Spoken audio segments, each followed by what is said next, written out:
living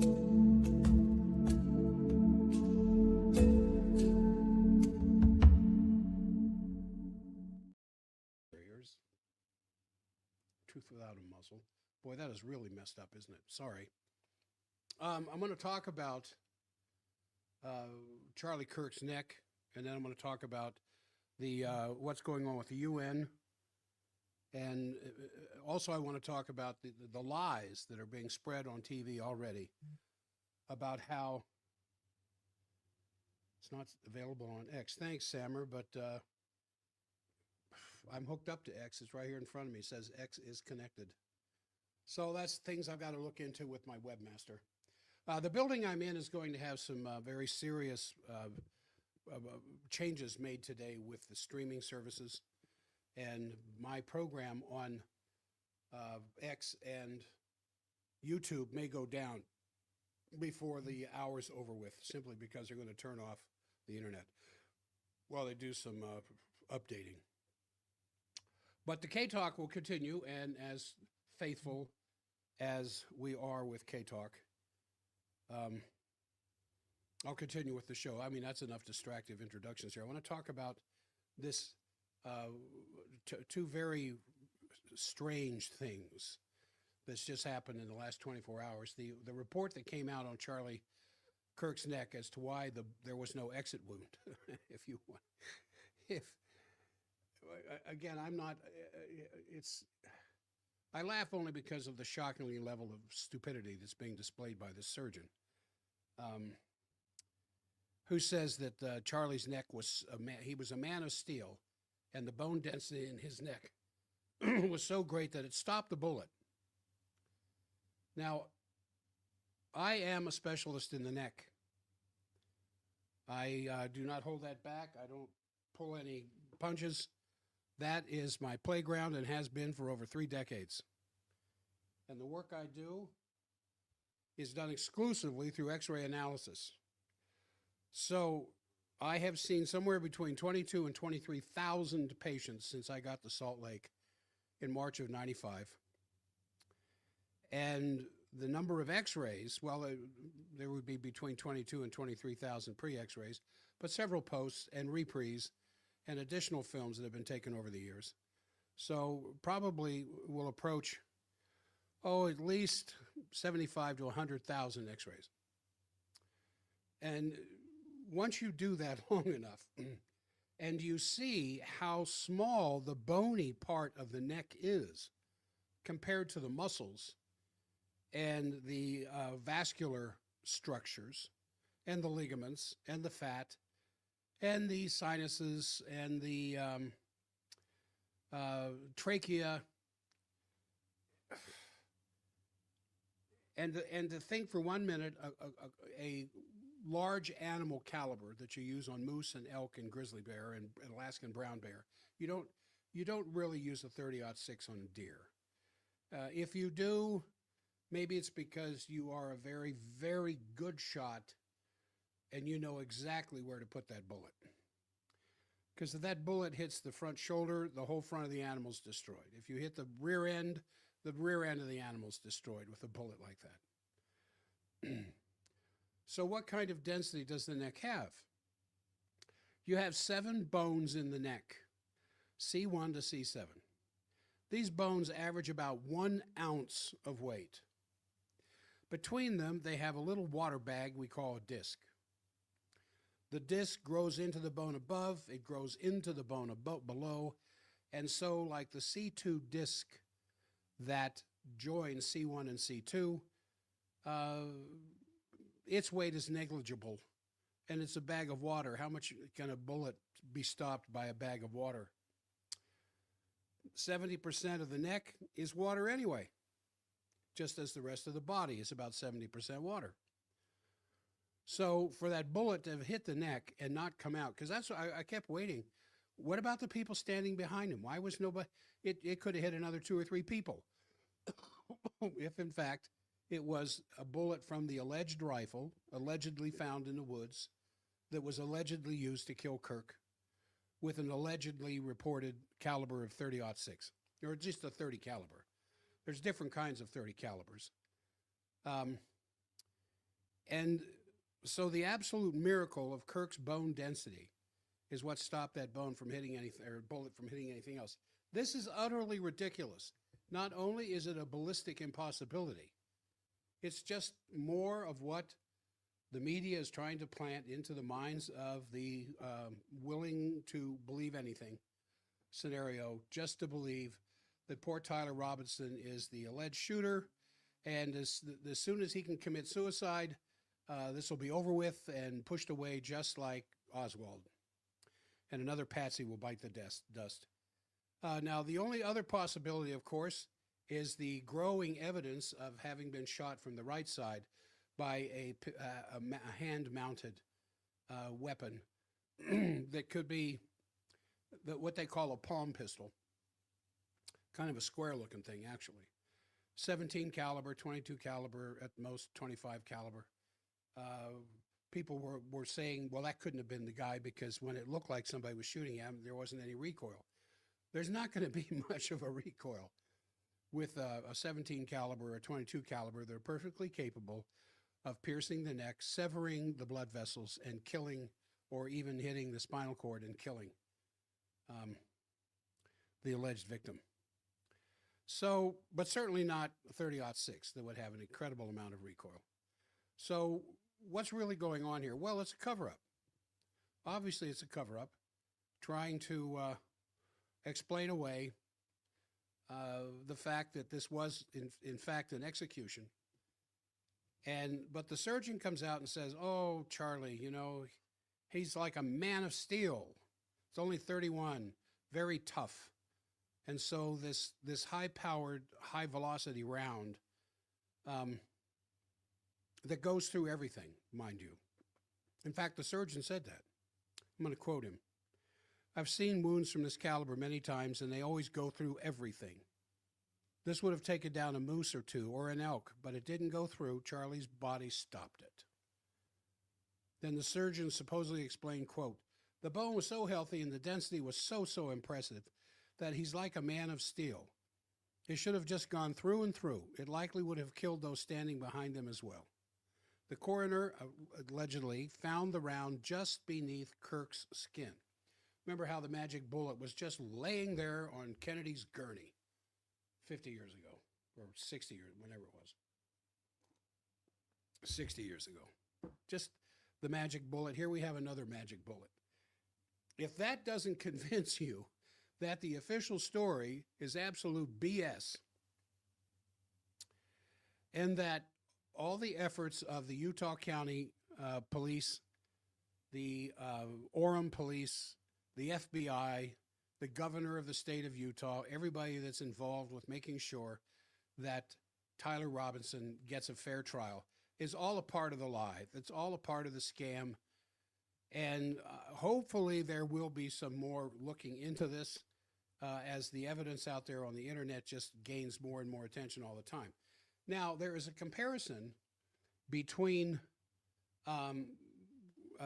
Crooks, the fellow laying on the roof there at Butler who shot at the president, and the return shot that he got from a 30 caliber round by the counter sniper David King, fired at the would-be assassin, Thomas Crooks. That bullet made 5 wounds.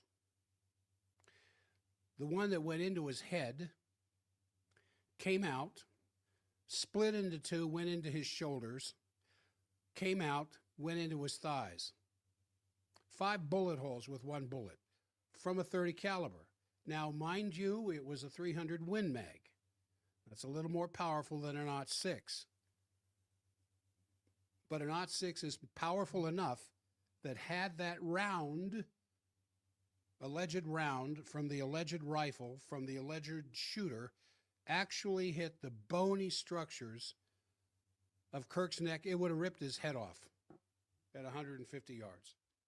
What you saw, the gory thing you saw of blood coming out of what appears to be his left jugular, because the blood came flowing out like a spring fountain rather than spurting. If it had hit the carotid, it would be spurting, just like lub-dub, spurt, spurt, spurt. shooting as much as 3 feet coming out of his neck. That didn't happen. It was just flowing out like it had hit the jugular instead, allegedly. So that when I went through and read this account of the surgeon saying that Charlie was just just this side of Superman,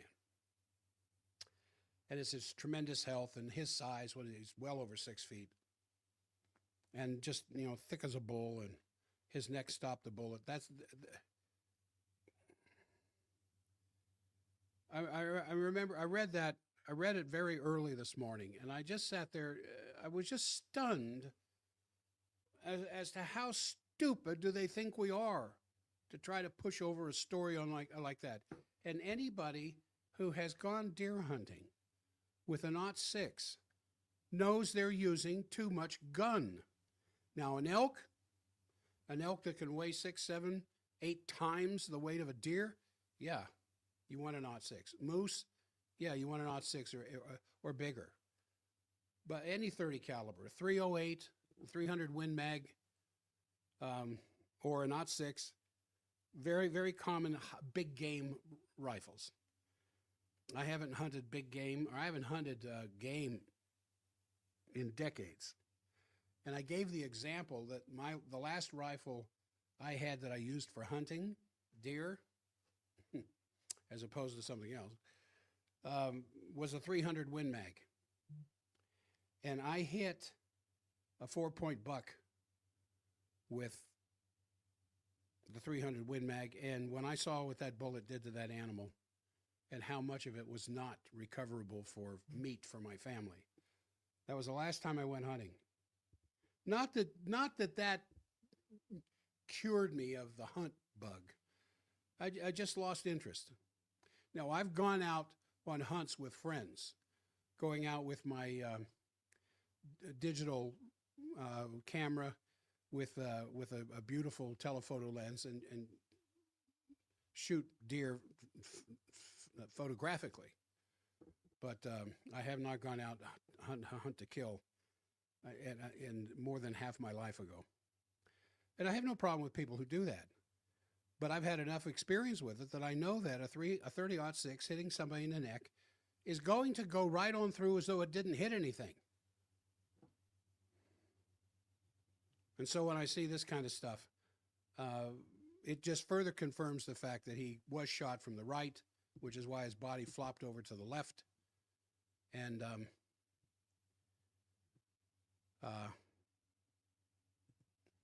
I'm confident that that's exactly what happened. Now, I want to talk about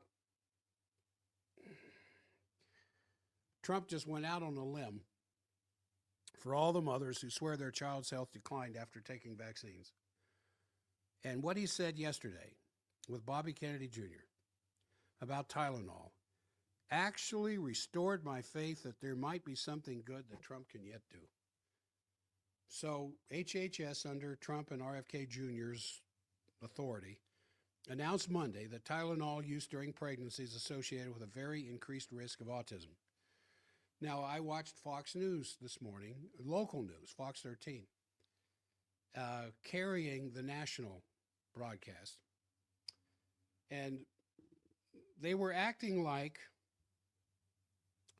this was Trump's theory and Kennedy's theory, when there is an overwhelming amount of peer-reviewed evidence now that supports the fact that women using Tylenol, and when this first came out a year or two ago, I talked about it on my health show.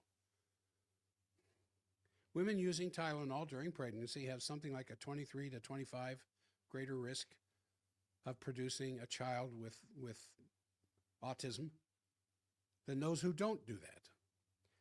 And I would suspect, I can't prove this, I may be wrong, but I suspect there's other drugs that a woman might take during pregnancy that could result in brain damage. Now, if we are very reluctant for a woman in our family, a sister, a daughter,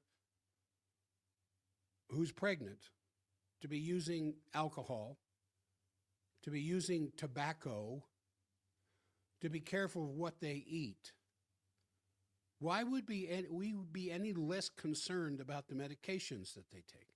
Oh, their doctor said it was safe. How many doctors must have told mothers that the Tylenol they were taking for pain was safe during pregnancy? Now, the news is trying to say, well, now Trump and Kennedy have kind of gone out there on the ledge, and you just kind of want to be careful because, well, after all, Kennedy's not a doctor. Trump's not a doctor, which presupposes that doctors know everything. I'm not going to go into that. You can make up your own mind as to whether they are without error, without fail, without mistake. But Kennedy said this: it's turning out that we, Bobby and I, understood a lot more than a lot of people who studied it, autism. We think, and I say we think because I don't think they, the medical establishment, were really letting the public know what they know, which is an allegation of cover-up right there. Then Trump briefly turned his attention to, thanks.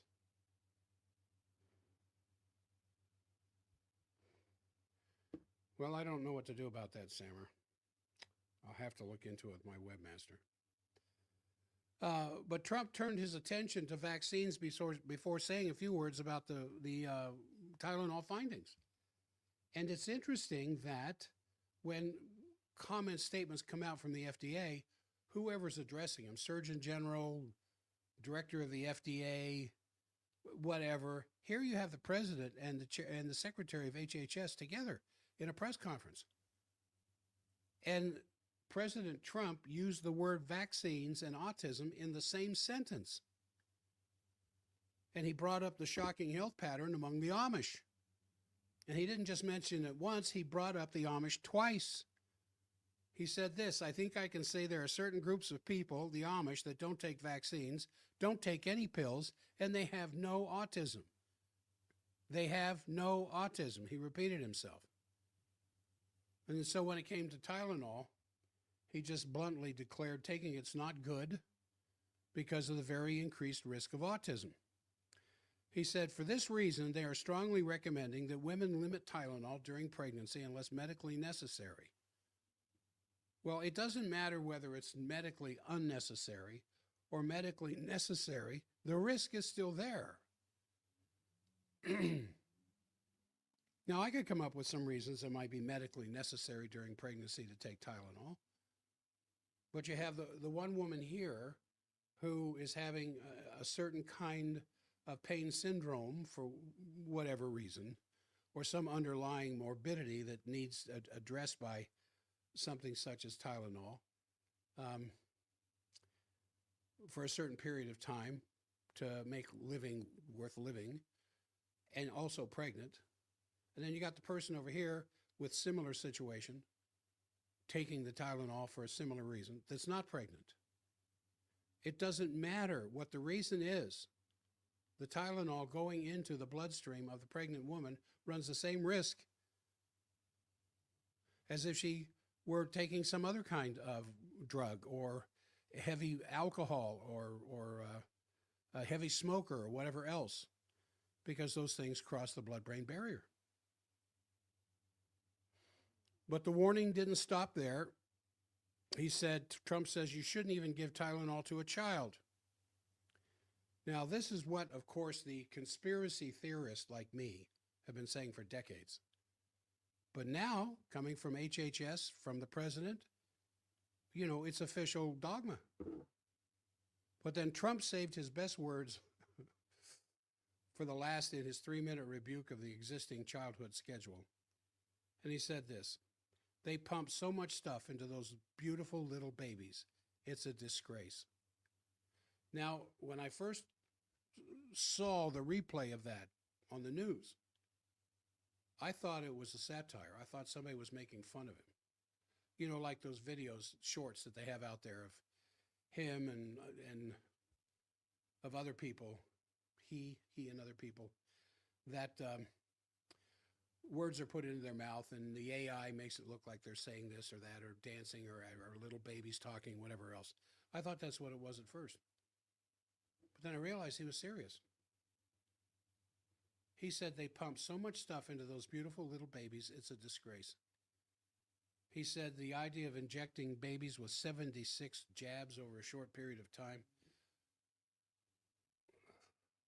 Well, I don't have to tell you my opinion on unsafe vaccines. Why do I say unsafe? Because there's no safety studies. If there were safety studies on vaccines, like if there was a cure for cancer, it would be front page news coast to coast in this country. Pharmaceutical companies would do everything they possibly could to buy up half of the newspaper and print all the safety studies on their vaccines. But you don't see that because there aren't any safety studies. They go past a week or two. And I'm not going to go into it again. I've said it too many times. The debate I had with Dr. Paul Offit on radio, half-hour debate. And I said, I'm not going to go into details, but I just made the point there aren't any safety studies. And he said, now wait a second, that's not true. And that's when I said, well, I haven't found them, and I've been studying for 50 years. Well, I'll send you one. Thanks, Dr. Offit. I'd be glad to see it. It wasn't a safety study at all. It was a 2-week study he did on some kids with his vaccines. And all it showed was that they developed antibodies. Well, of course you're going to develop an antibody. But it was no safety study. But he said that on national radio. Dr. Vaccine himself. So Trump took a good aim at the hepatitis B vaccine, saying there's no reason to give that to a baby. This is, excuse me, this is monumental stuff. The President of the United States saying these kinds of things, along with the Secretary of Health, or HHS, who isn't a doctor, but you don't have to be a doctor.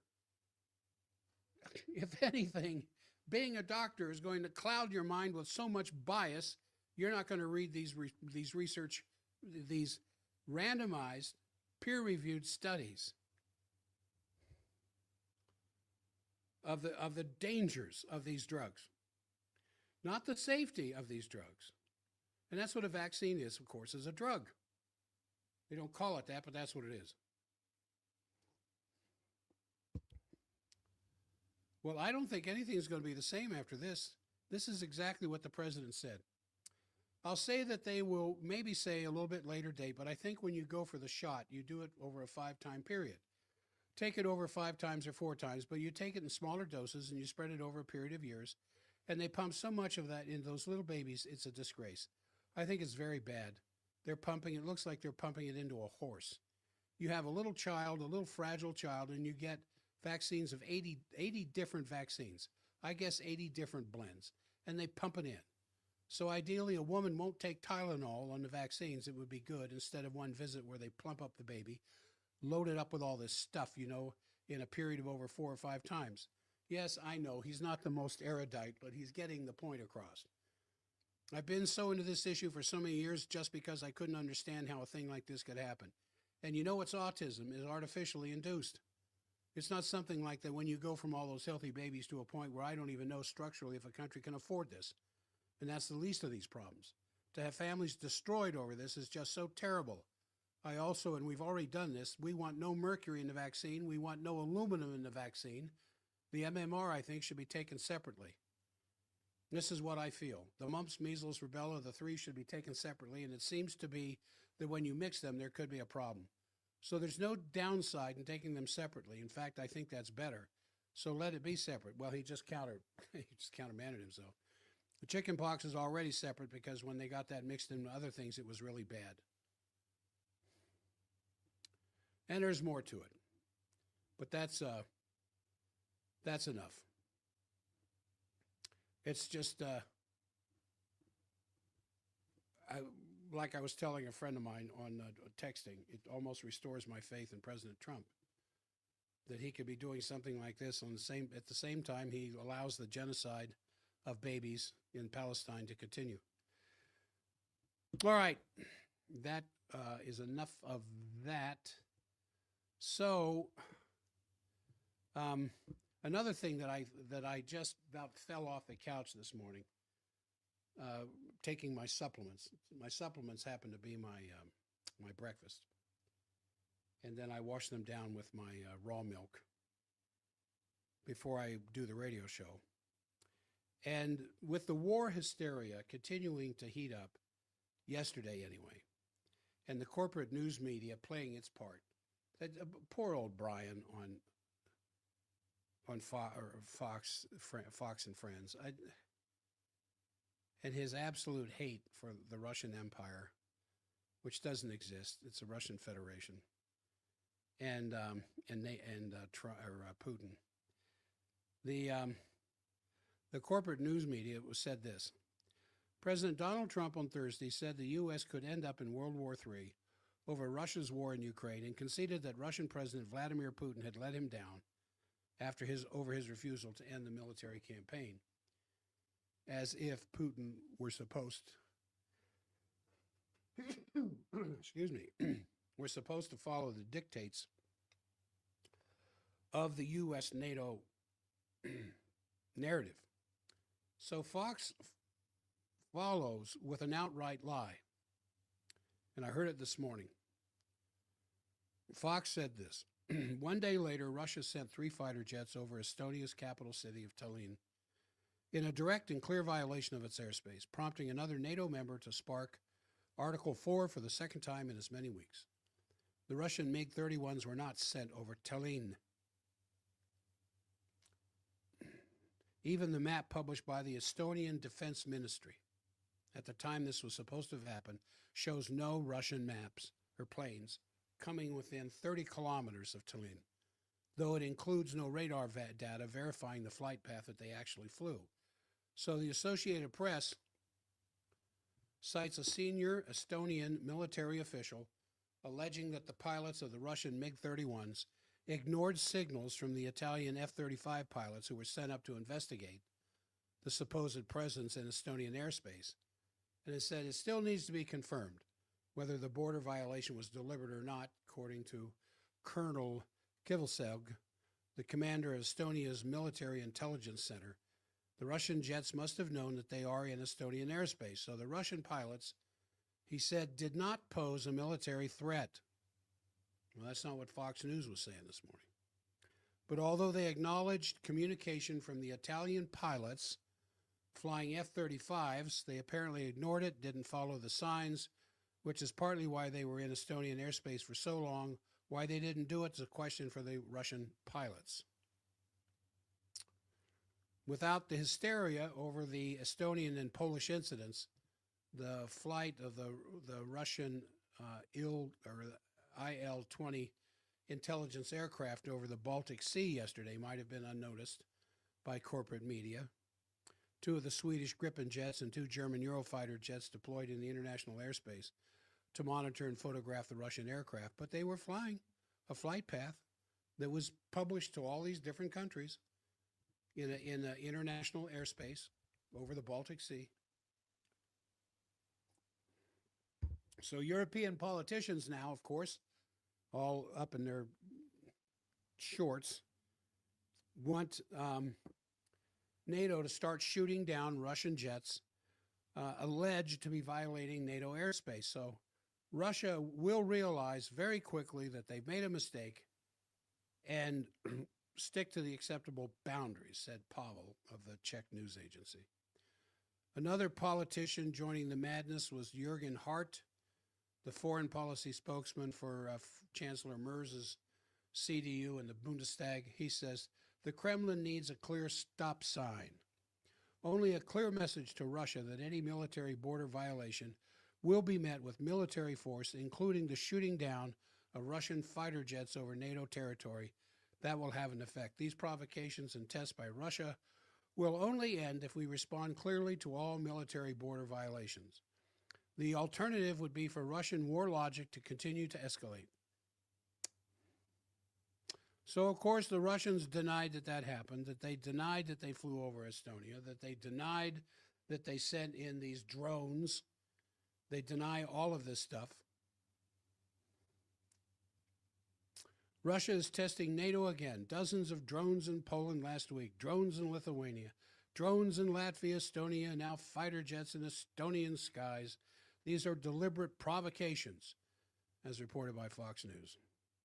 Now, I've lost an awful lot of respect for Fox News over the last year or two, but this year, gee whiz, 2025,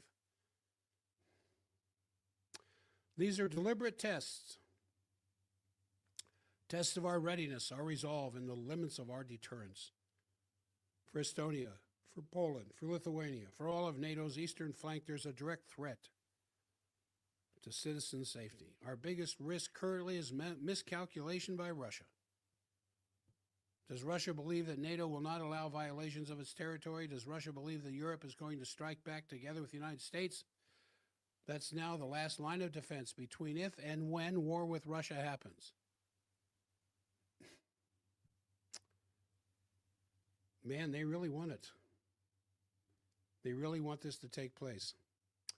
Okay, so what do we have left here? We've got almost half an hour. A number of major issues facing mankind this morning with the meeting of the General Assembly and all the issues they're going to address, not the least of which is the subject of genocide and what's going to happen around the United Nations General Assembly. The issue of can we as a species and our institutions actually address the gravity of this problem? Okay, can we deal with the issue of genocide? Yes or no? That's what they're going to be discussing. And can we or our institutions as they now exist stop this drive toward nuclear war, which has not been stopped in the Ukrainian theater, but it's accelerating very dangerously, as I'll describe here in a second. And third, can we and our institutions be made adequate to stop the United States from sinking into the kind of chaos and violence and the concept of man behind that which the United States was founded to ensure never happen, would that kind of an image of man dominate the globe? And of course, it's the British Empire that has proffered that. And I really got into that yesterday with President Trump, seeing how far he could stick his head up the backside of the royal monarchy. You know, President Trump, give me 30 minutes. Let me tell you something about American history and the British Empire. So this institutional implosion that we're witnessing, it's often not the subject of immediate sense perception. It's so shocking in its detail and scope that you just have to kind of sit back a little bit and take a deep breath to try to figure out, and by institutions, I mean the idea of international law, the idea of being able to resolve problems in a way that do not imply eliminating millions of people. Institutions which have on occasion served actually functioned well for what mankind has taken upon themselves. Those institutions now indeed are breaking down. They're being intentionally broken down, and this is of great importance by the activities designed by the Tavistock Institute and other British psychological warfare methodologies, which have always have always used the concept, the premise of tension. Keep the people from a relaxed state. Create geopolitical tension. How best to do that? How do we do that without fear-mongering to the point where our institutional designs would be exposed for what they are, trying to drive different ethnic groups against each other, but just keep them in a state of tension. As long as they're in a state of tension, they will withdraw from the needs for certainty as to what is really going on. And it will kind of put them in a situation where they will psychologically, if not physically, run and hide. So the political culture shocks that came out of the October 1962 missile crisis and the 1963 assassination of Kennedy created this political psychological condition, both here in this country and worldwide, in which frightened institutions were prone to tolerate the introduction of a strategic doctrine called the mutually assured destruction, the MAD. And the idea of the battle of the brutes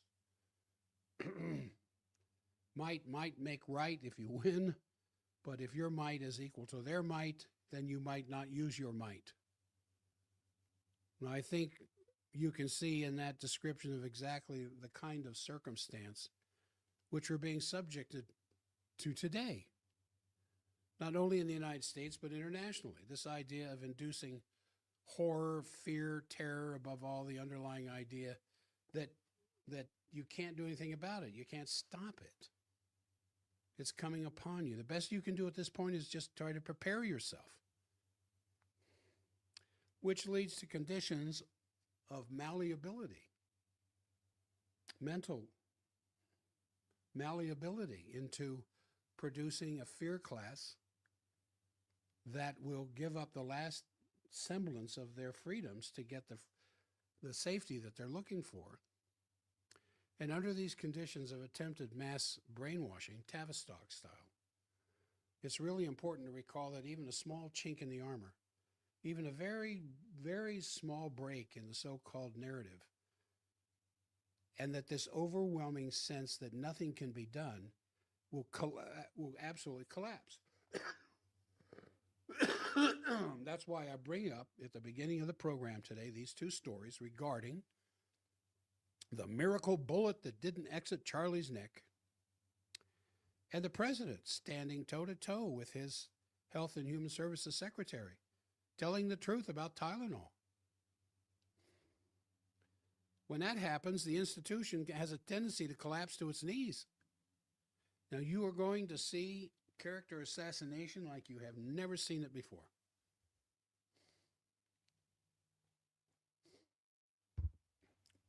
With Big Pharma's rebound about what happened yesterday. Vaccination is one of the most lucrative business models ever created. Create fear for something that essentially doesn't exist, and rake in all the money as long as you can keep the fear there.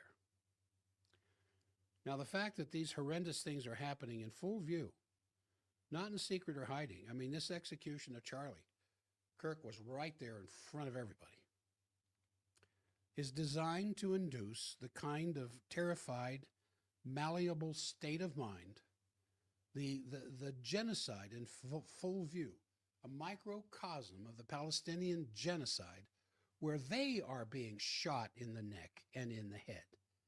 Children, pictures of these little dead corpses provided by Doctors Without Borders and other doctor groups that are able to take care of these kids, get pictures out before they themselves are shot, the doctors, along with the news people, of little baby skulls with round holes in them. That's not a genetic defect. It's not shrapnel. It's a bullet hole.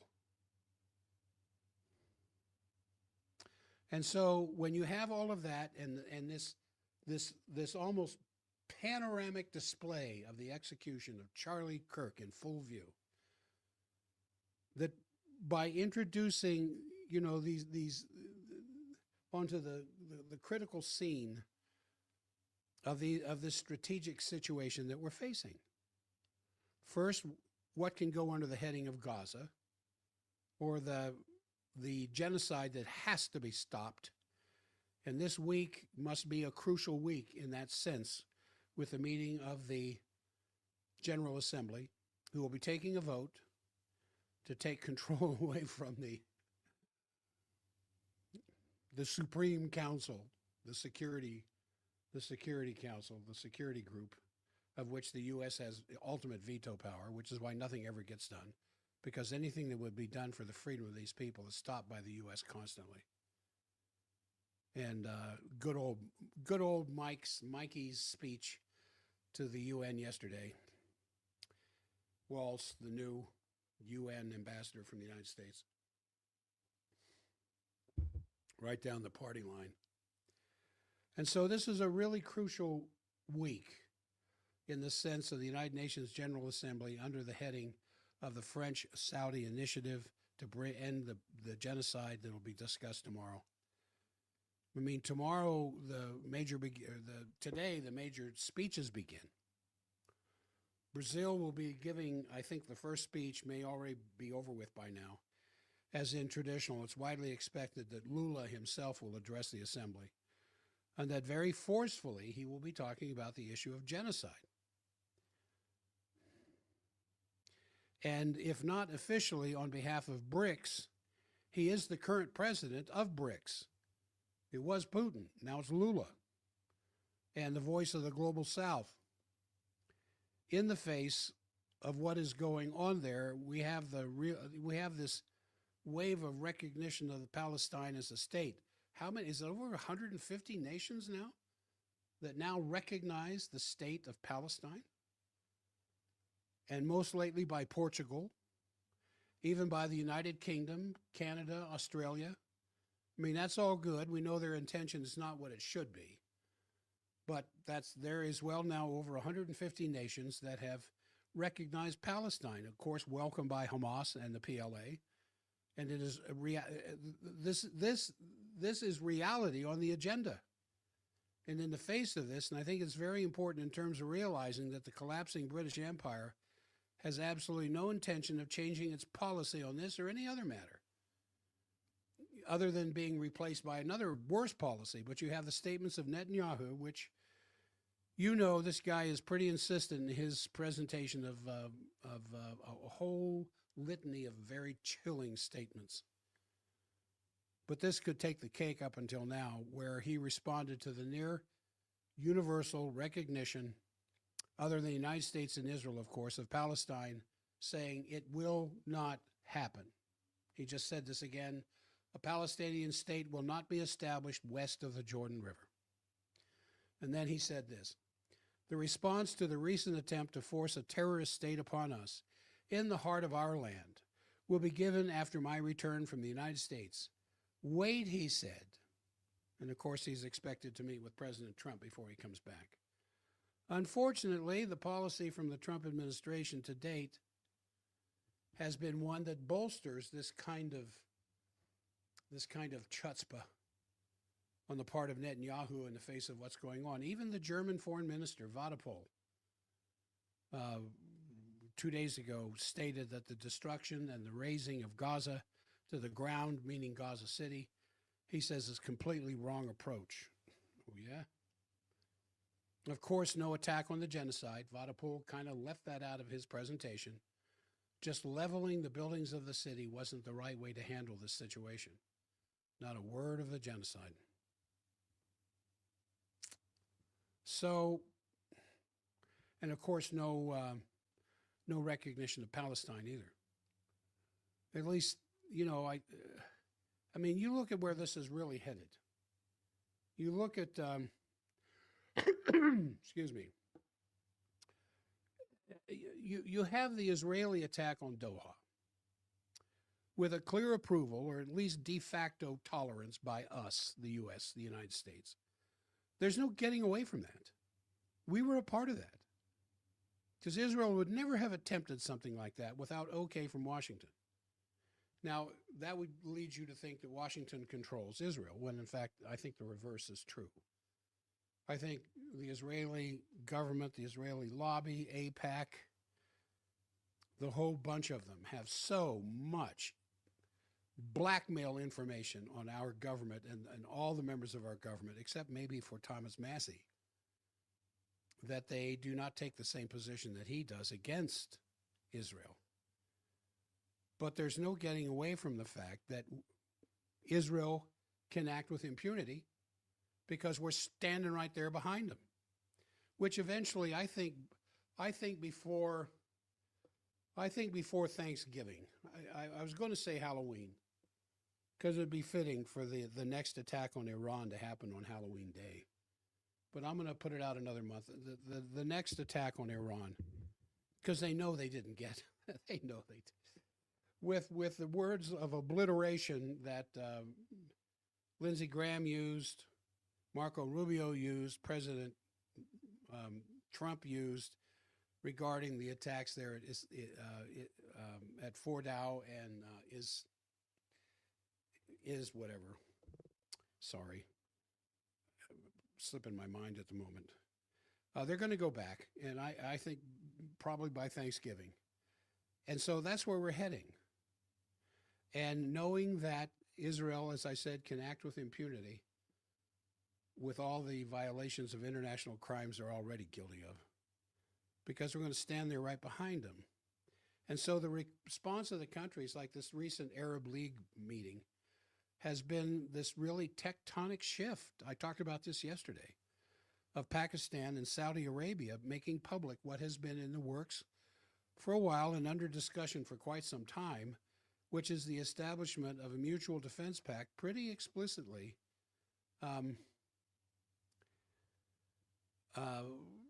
to the point where the Pakistani nuclear umbrella now extends over Saudi Arabia, and widely thought to include rapidly other countries in that region joining, being able to have Pakistani nuclear weapons on their grounds.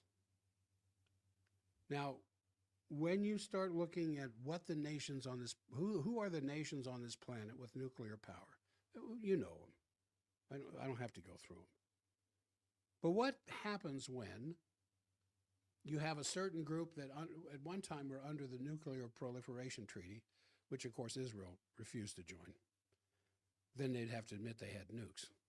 Now that they've essentially admitted they have nukes, they have no intention of joining the NPT. But what happens when you have a country that is a recognized nuclear country like Pakistan or India, and they let their missiles go to another country that's not recognized as a nuclear power? What does that mean?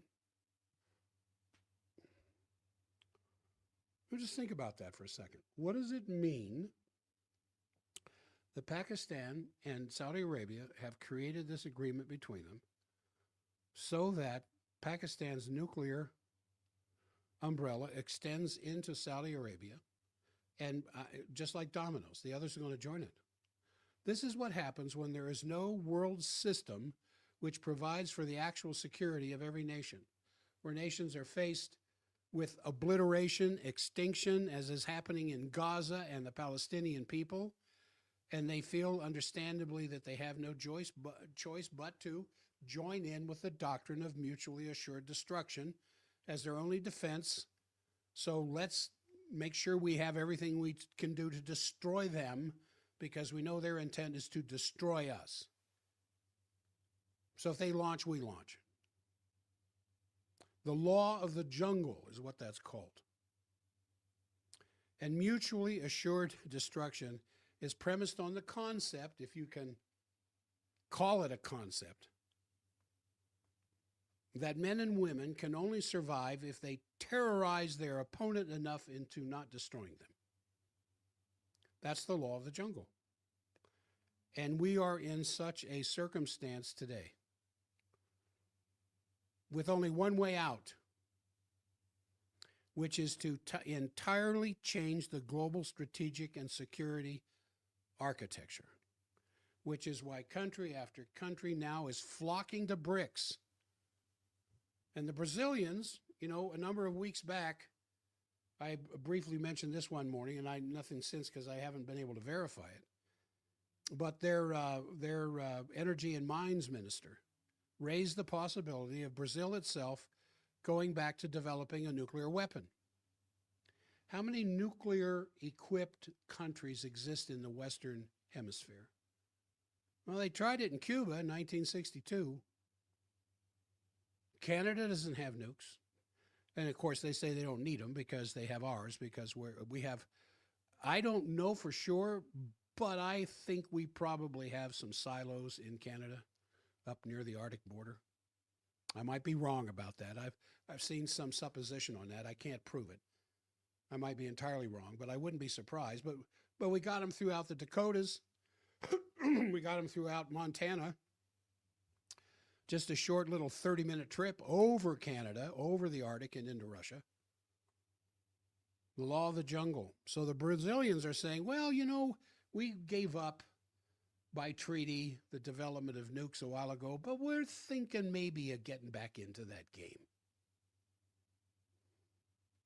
Even little tiny Trinidad and Tobago, which is fully backing the U.S. military deployment of forces in the Caribbean right now, targeting Venezuela and Venezuelan sovereignty as a principle in South America. Trinidad and Tobago threatened Venezuela that if they didn't watch out, India, which happens to be a serious trading partner of Trinidad and Tobago, is going to come and use their nuclear weapons against Venezuela in the Caribbean. I'm not kidding. Man, you can't make this stuff up. Little Trinidad, you know where Trinidad and Tobago are? Well, big bad India is going to come if we tell them to, and they're going to come and nuke you. Now, I don't say that because I think there's any possible chance of that happening. It's just the craziness of this. I don't think that's India's intention at all. But it describes a state of mind and the kind of way things are being discussed in the world today, that is what we have descended to. And the issue at stake with Gaza, which is the extinction of an entire people, is what's on the agenda this week at the UN. And I think there are times when I wish I was doing this show daily to keep you up to date, but you're capable of all this research. And the kind of information that's out there floating around now gives you a good idea of what's going on there. I just get my viewpoint out there so that it's done in the context of the great decision that is facing mankind, whether we sit down and talk peace and establish something like the Peace of Westphalia, where we become intimately concerned with the safety architecture of our enemy as they become concerned about ours, and we mutually lay down our weapons, beat them into plowshares, and get back to the benefit of the future of humanity. Or the end of humanity. Seems like an easy, simple decision to make. Well, we're coming up to the end of this hour. I think that's enough preaching for the moment. I just want you to know that our heart sound recorder is up for schedule now. I highly recommend this. Just talked to another patient the other day, ended up getting a triple bypass. Had we been able to start on him 10 years ago, may have had a different outcome. Fortunately, he survived the triple bypass and is getting a little bit of weakness, which would be expected, but is getting his strength back. He was told that 3 of the major cardiac vessels were completely 100% blocked, which is nonsense. That's not telling the whole story. If they were completely blocked, he would be dead. He would have been dead some time ago. So I'm going to address that on the health show tomorrow. What does it mean when a cardiologist or cardiothoracic surgeon says we got to do a bypass? We can't just do a stent. We have to do a bypass because that artery is 100% blocked. Why are you still alive? Why didn't your heart fail? Why didn't you drop dead? I'm going to talk about that tomorrow. I'm going to talk more about the heart sound recorder because it's just amazing. You can do a heart sound recorder test and then drink about 4 ounces of Coca-Cola, wait a few minutes, and do another heart sound test, and it does not even look like it's the same person. It's so bad. But it tells me what's going on and suggestions I can make. And then the shockwave unit is up for scheduling, 801-523-1890. We're already having good results with a plantar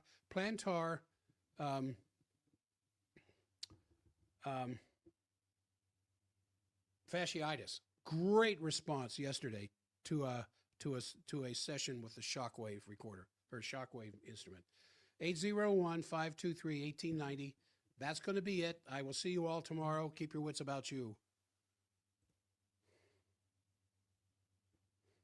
And for those of you on the stream, Thank you for your participation. And you know, you can write comments. If you got questions or things you want to add, feel free to do so.